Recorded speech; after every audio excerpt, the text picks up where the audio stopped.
Hey guys, I'm Captain Foley from the YouTube web series Trek Yards, and you are watching Chris, the old-ass retro gamer.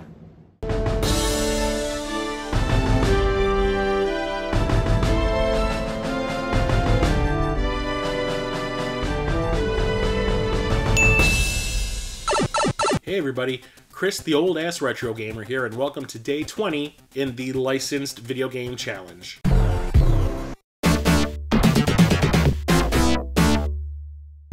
So a game based on a toy line. This is kind of another hard-ish topic because as far back as the Atari 2600, I remember like toys and the Saturday morning cartoons that were based on them being turned into video games like Masters of the Universe on the Atari 2600 and stuff like that. I actually picked something that is for the NES, and it is one of my favorite games. I've loved it ever since I first played it. I've talked about it in another video before. G.I. Joe, A Real American Hero. G.I. Joe! Actually, my brother was the one who got this game back in the day because of the two of us, he was the one who was into the military type stuff like this. I was the one who was always interested in the sci-fi stuff like Transformers. The thing is, my brother always wanted to be into video games when we were kids. It took him a while to realize he wasn't really that into video games to begin with. He asked for this game one year, he got it, he played it for a little while, and then I ended up inheriting it because he didn't want it anymore. And this game is kind of fantastic. It is an action platformer where you play as a bunch of different G.I. Joe characters, and that's one of the reasons why I liked it so much. You can choose between Snake Eyes, Duke, Rock and Roll, Captain Gridiron, and Blizzard. If I'm not mistaken, you unlock one at the end of the game. I think it might be Falcon. Another game where it's been a while since the last time I played it. But the whole idea behind the game is just as it was in the cartoons and the movies and the toy line. G.I. Joe needs to stop Cobra!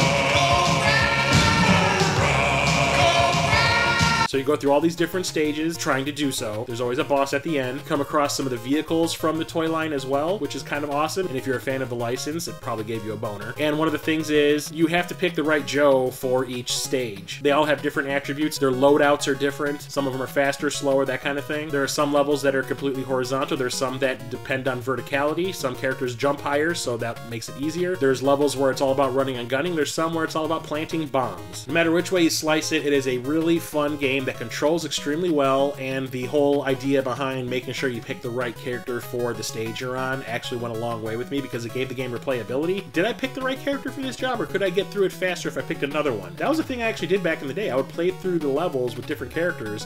Some of them would be like, oh no, I made a mistake, and some of them were like, ah, there we go. But as a passing fan of G.I. Joe, I really liked the different touches that were thrown in here to appeal to us. The vehicles that would show up, the different characters, the through line for the game story-wise seems very Saturday morning cartoon-esque. It plays extremely well. Yeah, sometimes the jumps are a little floaty because some of the characters have these like arcing jumps, which are kind of hard to control. And the weird thing is when you kill an enemy and they drop a power, it's not like it just drops on the floor like in most games. It actually bounces around and you have to like try to jump after them.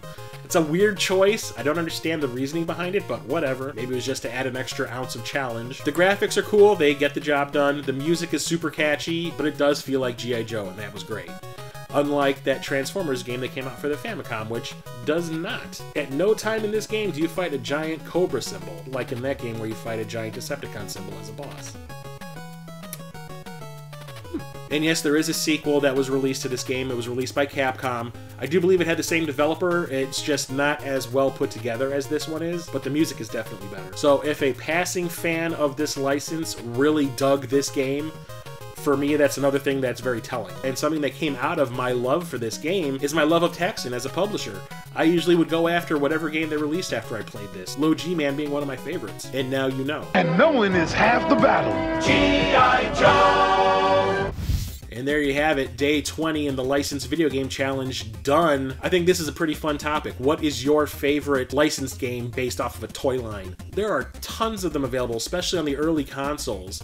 Nowadays, we're starting to get ones for Transformers and G.I. Joe and stuff like that. Back in the day, they were everywhere. Like I said, what is your favorite toy line licensed game? Let me know in the comments below, or hey, if you're feeling up to it, how about a response video? I know it's a little more involved than just commenting in the section below, but hey, I can dream, can't I? I want to get conversations going on every single topic in this challenge. That's the reason I'm doing these videos in the first place, so if we can discuss them in video form, in the chat, whatever, I just want to do it. So until tomorrow's new topic in the Licensed Video Game Challenge, I am Chris, the old-ass retro gamer, signing off.